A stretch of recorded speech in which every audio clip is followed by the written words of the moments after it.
కావాల్సిన పని లేదు. మాజీ ఎమ్మెల్యే అయిన మీనాక్షి నాయుడు, అలాగే సాయి ప్రసాద్ రెడ్డి 60 పార్టీ అని నియోజకవర్గ ప్రజలందరూ అంటారు, వాళ్ళకందరికీ తెలుసు. ఇక చూస్తే సాయి ప్రసాద్ రెడ్డి గారు లాస్ట్కు సమాధులు కూడా వదిలిపెట్టకుండా భూ కబ్జాలు చేస్తున్నాడు.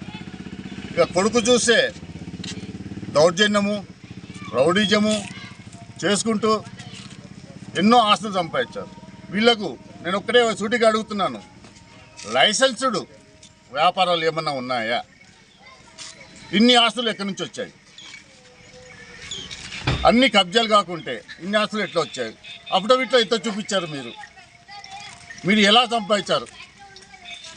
మేము లైసెన్సులు తీసుకొని రోడ్లు వేసుకుంటూ వర్కులు చేసుకుంటూ మేము సంపాదించుకుంటూ అంతో ఇంతో సంపాదించుకునేది ప్రజల నిమిత్తం, ప్రజల సోషల్ వర్క్ చేసుకుంటూ ప్రజల కోసం ఖర్చు పెట్టుకుంటూ మేము తిరుగుతున్నాం.